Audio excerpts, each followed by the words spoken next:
신약성경 212쪽입니다.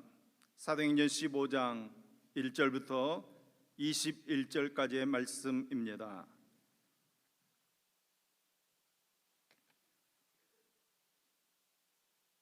사도행전 15장 1절부터 21절까지 말씀을 저와 여러분이 한 목소리로 같이 읽겠습니다. 어떤 사람들이 유대로부터 내려와서 형제들을 가르치되 너희가 모세의 법대로 할례를 받지 아니하면 능히 구원을 받지 못하리라 하니 바울 및 바나바와 그들 사이에 적지 아니한 다툼과 변론이 일어난지라. 형제들이 이 문제에 대하여 바울과 바나바와 및 그 중에 몇 사람을 예루살렘에 있는 사도와 장로들에게 보내기로 작정하니라. 그들이 교회의 전송을 받고 베니게와 사마리아로 다니며 이방인들이 주께 돌아온 일을 말하여 형제들을 다 크게 기쁘게 하더라. 예루살렘에 이르러 교회와 사도와 장로들에게 영접을 받고 하나님이 자기들과 함께 계셔 행하신 모든 일을 말하며 바리새파 중에 어떤 믿는 사람들이 일어나 말하되 이방인에게 할례를 행하고 모세의 율법을 지키라 명하는 것이 마땅하다 하니라. 사도와 장로들이 이 일을 의논하러 모여 많은 변론이 있은 후에 베드로가 일어나 말하되 형제들아 너희도 알거니와 하나님이 이방인들로 내 입에서 복음의 말씀을 들어 믿게 하시려고 오래전부터 너희 가운데서 나를 택하시고 또 마음을 아시는 하나님이 우리에게와 같이 그들에게도 성령을 주어 증언하시고 믿음으로 그들의 마음을 깨끗이 하사 그들이나 우리나 차별하지 아니하셨느니라. 그런데 지금 너희가 어찌하여 하나님을 시험하여 우리 조상과 우리도 능히 매지 못하던 멍에를 제자들의 목에 두려느냐. 그러나 우리는 그들이 우리와 동일하게 주 예수의 은혜로 구원받은 줄을 믿노라 하니라. 온 무리가 가만히 있어 바나바와 바울이 하나님께서 자기들로 말미암아 이방인 중에 행하신 표적과 기사에 관하여 말하는 것을 듣더니 말을 마침에 야고보가 대답하여 이르되 형제들아 내 말을 들으라. 하나님이 처음으로 이방인 중에서 자기 이름을 위할 백성을 취하시려고 그들을 돌보신 것을 시므온이 말하였으니 선지자들의 말씀이 이와 일치하도다. 기록된 바 이후에 내가 돌아와서 다윗의 무너진 장막을 다시 지으며 또 그 허물어진 것을 다시 지어 일으키리니 이는 그 남은 사람들과 내 이름으로 일컬음을 받는 모든 이방인들로 주를 찾게 하려 함이라 하셨으니 즉 예로부터 이것을 알게 하시는 주의 말씀이라 함과 같으니라. 그러므로 내 의견에는 이방인 중에서 하나님께로 돌아오는 자들을 괴롭게 하지 말고 다만 우상의 더러운 것과 음행과 목매어 죽인 것과 피를 멀리하라고 편지하는 것이 옳으니 이는 예로부터 각 성에서 모세를 전하는 자가 있어 안식일마다 회당에서 그 글을 읽음이라 하더라. 아멘 아멘. 같이 한번 기도하겠습니다. 자기 백성의 뿔을 높이시는 하나님 아버지, 진노 아래 거하던 저희에게 구원의 은총을 허락하시니 주님을 찬양합니다. 이 시간도 하늘의 양식으로 채우시고 하늘의 영광으로 덮어 주시옵소서. 여호와께만 구원이 있사오니 눈을 들어 주를 바라보게 하옵소서. 우리의 마음이 주님만 바라보게 하옵소서. 오늘도 우리에게 주실 말씀을 기대합니다. 주님의 말씀을 받아들이도록 우리의 마음을 준비해 주옵소서. 우리를 잠잠케 하옵시고 주님의 말씀만이 들려지도록 역사하여 주시옵소서. 들려지는 그 말씀에 우리가 아멘하게 하시고 그 말씀 따라 복받는 능력의 삶 살도록 붙들어 주시옵소서. 우리에게 말씀하여 주시는 예수님의 이름으로 기도합니다. 아멘. 안디옥 교회에 이제 유대로부터 그리스도인들이 왔습니다. 그들의 눈에 비친 안디옥 교회는 무언가 부족한 반쪽짜리 교회처럼 보였습니다. 유대인 그리스도인들의 입장에서 보면 기독교는 자기 조상들의 신앙의 산물이며 성취입니다. 그런데 옛 언약을 조금도 알지 못하는 사람들이 어떻게 새 언약의 의미를 제대로 알 수 있을까? 율법도 모르고 할례도 받지 않고 너무 쉽게 하나님의 나라의 백성이 되는 것 아닌가? 이방인들의 믿음의 진정성을 어떻게 믿을 수 있는가? 이런 의문들이 들었습니다. 그래서 유대인 그리스도인들은 안디옥 교회 성도들에게 이제 이래야 한다, 저래야 한다 가르치기 시작했습니다. 1절 말씀입니다. 어떤 사람들이 유대로부터 내려와서 형제들을 가르치되 너희가 모세의 법대로 할례를 받지 아니하면 능히 구원을 받지 못하리라 하니. 아멘. 유대인 그리스도인들이 이방인 그리스도인들에게 요구하는 것은 모세의 율법대로 할례를 받아야 한다는 것입니다. 그렇지 않으면 너희는 구원을 받지 못한다, 이렇게 가르치고 있습니다. 이들 유대인 그리스도인들의 가르침은 안디옥 교회를 불안과 혼란으로 몰아넣었습니다. 이 가르침은 이방인 교회의 심각한 문제를 야기했습니다. 바울이 1차 전도 여행을 마치고 보고한 내용이 무엇입니까? 14장 27절 말씀입니다. 그들이 이르러 교회를 모아 하나님이 함께 행하신 모든 일과 이방인들에게 믿음의 문을 여신 것을 보고하고. 아멘. 하나님께서 이방인들에게 믿음의 문을 열어주셨다 보고했습니다.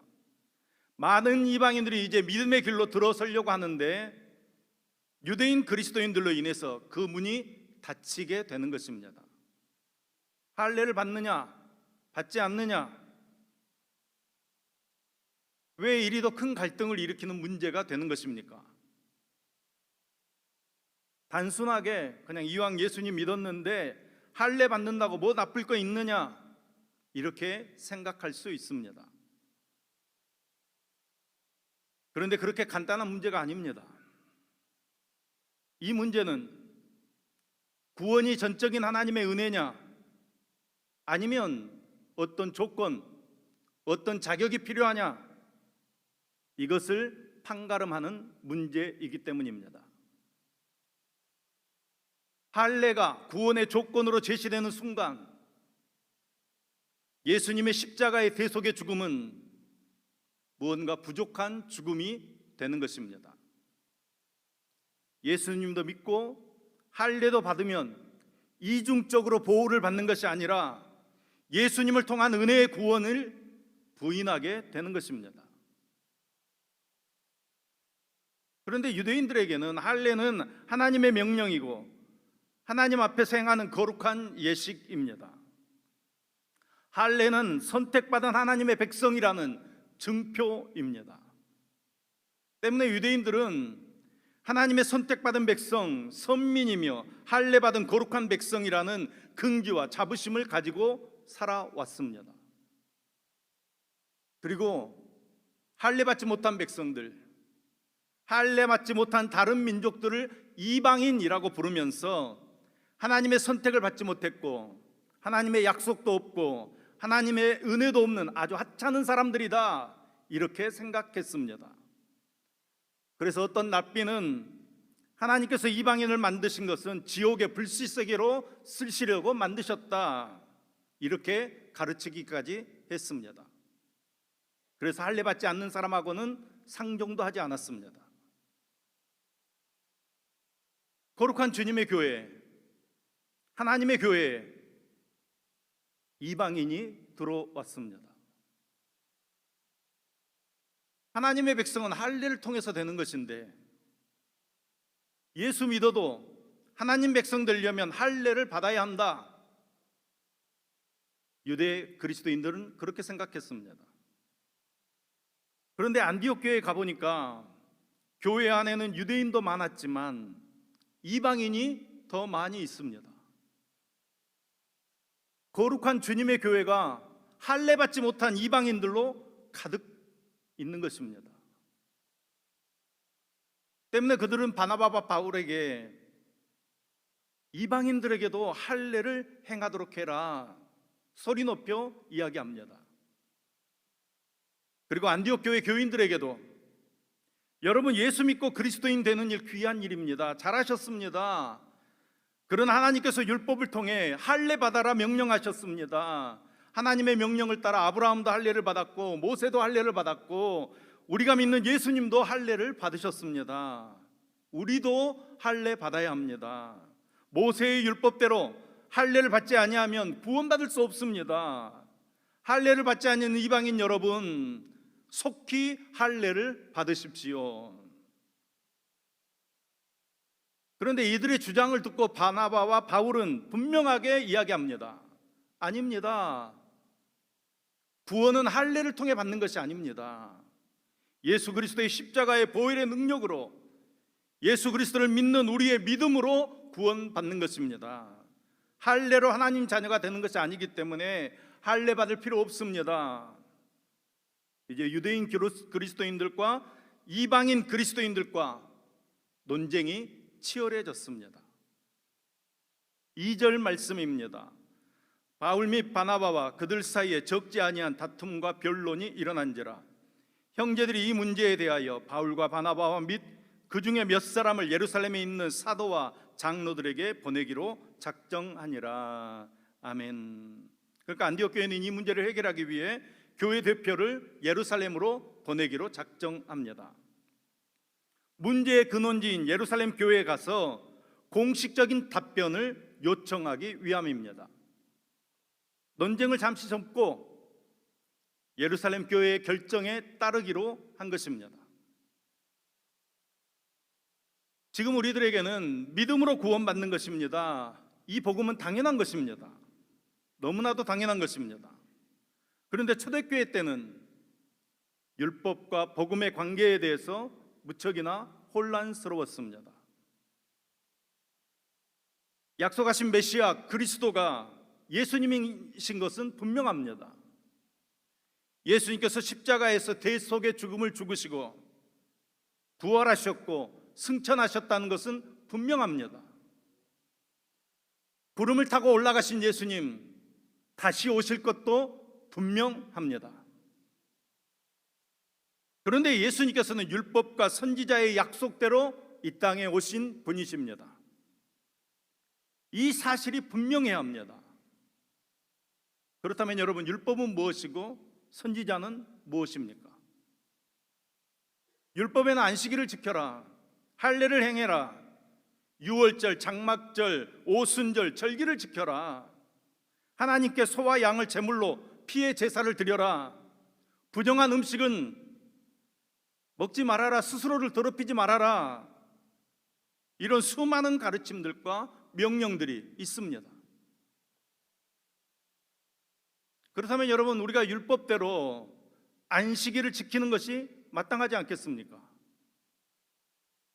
하나님께서 안식일을 기억하여 거룩히 지켜라 명령하셨는데, 여러분, 예수님께서 안식 후 첫날, 우리가 주일이라고 부르는 일요일에 부활하셨습니다. 여러분, 일요일은 로마 시대 황제의 날입니다. 그런데 초대교회에서는 일요일을 주님께서 부활하신 날이라고 하여서 주님의 날, 주일이라고 부르면서 안식일을 대신해서 주일을 지키기 시작했습니다. 야, 안식일을 지키라고 명령했는데 안 지켜도 되는 것입니까? 율법에 기록되어 있는 유월절, 오순절, 장막절을 지켜라, 율법이 명령했는데 우리는 예수님께서 십자가에서 자기 몸을 제물로 드려서 온전한 제사를 드렸다고 믿습니다. 때문에 우리는 소와 양을 잡아드리는 피의 제사는 드리지 않습니다. 여러분, 율법대로 그냥 제사를 드려야 옳지 않겠습니까? 수많은 생각들, 여러 가지 의견들이 있습니다. 할례를 왜 주셨습니까? 할례를 왜 행하라고 했습니까? 너희가 언약 백성이라는 사실을 잊지 말아라, 그 증표로 할례를 주신 것입니다. 자기 의를 의지하지 말고 하나님과 맺은 약속을 의지해라. 그래서 몸에 그 흔적을 가지게 하는 것입니다. 그런데 어느 순간 할례가 구원의 조건이 되어버렸습니다. 결국 할례가 자기 의의 수단으로 전락하고 만 것입니다. 인간의 자기 의를 제거하는 것이 할례인데 자기 의를 주장하는 수단이 할례가 되어버린 것입니다. 바울 및 바나바와 그들 사이에 적지 아니한 다툼과 변론이 일어난지라.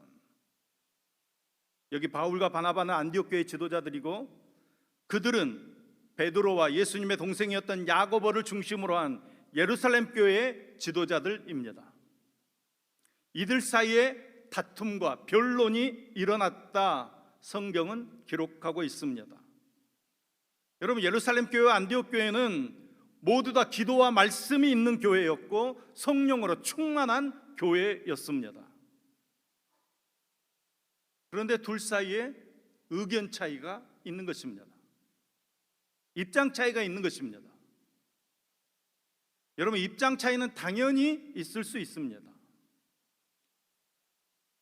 어떻게 사람들이 다 똑같은 생각을 할 수 있겠습니까? 여러분, 나와 똑같은 사람만 존재한다고 한다면 무슨 재미가 있겠습니까? 나와 얼굴이 다르고 나이가 다르고 생각이 다르고 삶의 환경이 다른 사람들이 함께 모여서 서로 간의 공통점을 찾고 차이점을 존경할 수 있는 관계가 건전하고 복된 관계입니다. 6절 7절 말씀은 이렇게 기록하고 있습니다. 사도와 장로들이 이 일을 의논하러 모여 많은 변론이 있은 후에 베드로가 일어나 말하되, 많은 변론이 있은 후에 베드로가 이야기를 시작합니다. 예루살렘 교회는 보수적인 입장을, 안디옥 교회는 진보적인 입장을 취하고 있습니다. 이렇듯 서로 입장이 달랐지만 그들은 모두 예수님을 구주로 모신다는 것에 동의합니다. 그리고 강조점이 다른 것은 서로 용납하자, 서로 우리가 이해하자, 그렇게 뜻을 모읍니다. 우리 인간은 수많은 차별성, 수많은 장벽들을 만들어냅니다. 그러나 오늘 본문에 나오는 두 교회는 서로가 다르다는 것을 인정합니다. 그 다름을 차별하지 않고 예수 그리스도를 믿는 복음 안에서 서로를 끌어안는 것입니다. 9절 말씀입니다. 믿음으로 그들의 마음을 깨끗이 하사 그들이나 우리나 차별하지 아니하셨느니라. 아멘. 입장은 다르지만, 의견은 다르지만 믿음이 같기 때문에, 우리가 한 주님을 믿기 때문에 차별하지 말자는 것입니다. 여러분, 그리스도 안에 차별은 없습니다. 남자와 여자 차별이 없고, 저같이 멋진 사람이나 여러분같이 좀 억울한 사람이나 차별이 없습니다. 이건 아멘 안 할 줄 알았어요. 외모에 대한 차별이 없다는 것입니다. 가진 자냐 못 가진 자냐 차별이 없습니다. 많이 공부한 자나 공부하지 못한 자나 차별 없습니다. 여러분, 우리는 하나님 앞에 믿음으로 모인 것입니다. 인간은 모두 다 소중하다는 믿음으로 모인 것입니다. 서로가 서로를 존중해야 합니다. 서로가 서로를 하나님의 형상으로 볼 수 있어야 합니다. 여러분, 만약 이때 이 두 교회가 하나 되지 못했다면 기독교는 유대교의 한 부분으로 전락하고 말았을 것입니다. 믿음으로 구원받는다는 이 놀라운 사실을 선언하게 되었을 때 기독교는 우주적인 종교가 된 것입니다. 모든 사람을 다 아우를 수 있는 보편적인 캐톨릭 처치가 되어지는 것입니다. 얼마나 귀한 일인지 모릅니다. 11절 말씀입니다. 그러나 우리는 그들이 우리와 동일하게 주 예수의 은혜로 구원받은 줄을 믿노라 하니라. 아멘. 다른 것은 다를 수 있습니다. 다른 것은 다르다고 인정해야 합니다. 그러나 한 가지, 구원은 예수님의 은혜로 받는 것입니다. 내 능력, 내 실력이 아니라 예수 그리스도의 십자가의 은혜로 우리는 구원을 받는 것입니다. 8절 말씀입니다. 또 마음을 아시는 하나님이 우리와 같이 그들에게도 성령을 주어 증언하시고. 아멘. 여러분, 우리가 그것을 어떻게 알 수 있습니까? 성령님께서 알려주시는 것입니다. 성령님께서 너는 네 힘으로 구원받지 못한다, 예수님의 은혜로 구원받는다, 그 사실을 알려주시는 것입니다. 여러분, 예수님께서 승천하시고 우리에게 성령을 선물로 주셨습니다. 그 성령님께서 우리로 하여금 그리스도 안에서 우리는 하나다, 하나님의 형상으로 지어진 인간을 함부로 차별하지 말아라, 우리를 위해서 예수님께서 십자가에 못 박혀 죽으셨다, 이 모든 사실을 알게 하시는 것입니다.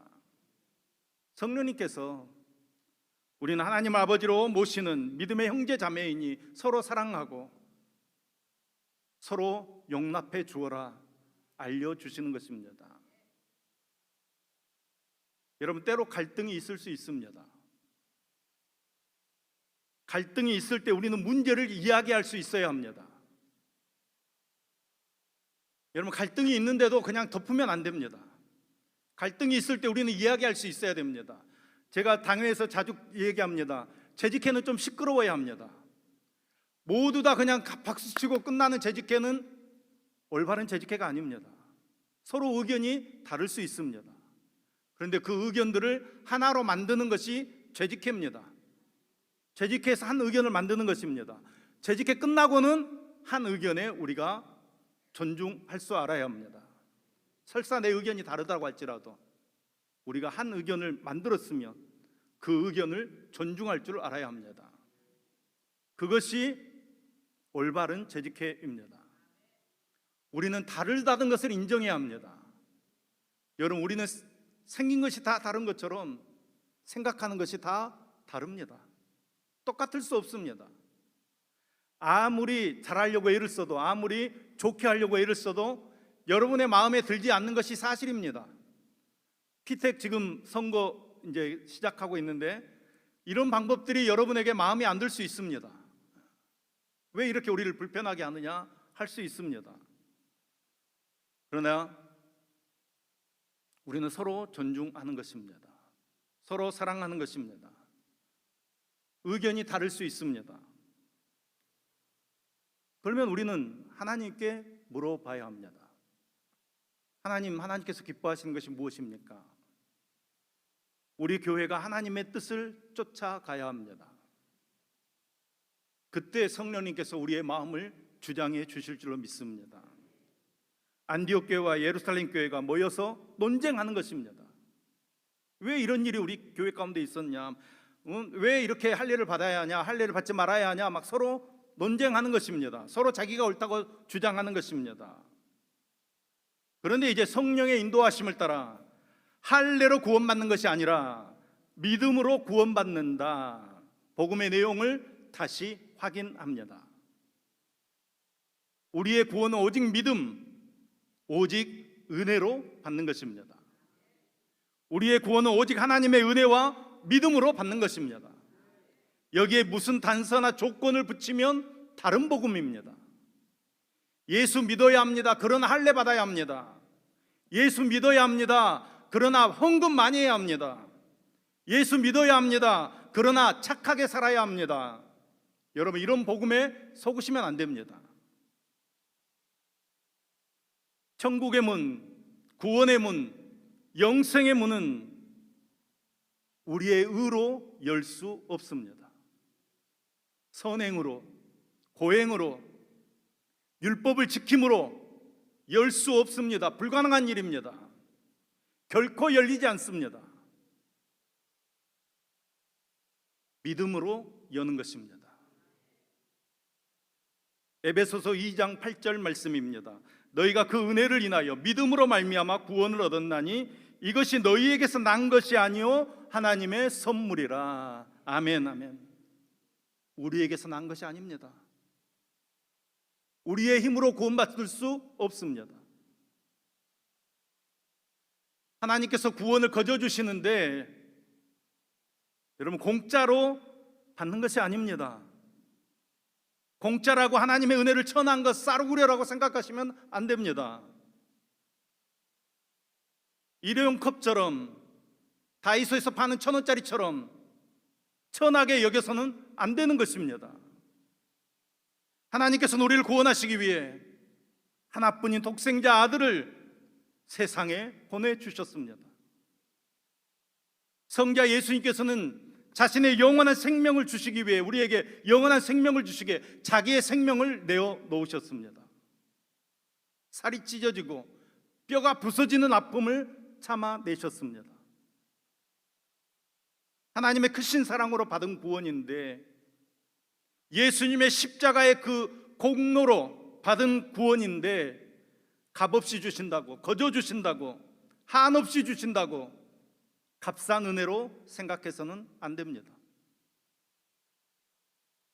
하나님께서 우리를 얼마에 사셨습니까? 죄에 묶여있는 우리를 사시기 위해 얼마의 값을 지불하셨습니까? 하나님께서는 우리를 사시기 위해 예수님을 파셨습니다. 예수님께서는 자신의 생명, 자신의 피를 파셨습니다. 아들의 목숨을 팔아 우리를 사신 것입니다. 그래서 예수님께서 우리를 보시면서 천하보다도 귀한 존재라고 말씀하시는 것입니다. 우리는 그것을 은혜라고 합니다. 은혜는 내 공로는 없는 것입니다. 내가 한 일은 없는데 거저 받는 것이 은혜입니다. 그러나 값싼 은혜가 아니라는 것입니다. 값싼 구원이 아니라는 것입니다. 구원은 차별 없이 누구에게나 주시지만 결코 그 구원은 값싼 구원이 아닙니다.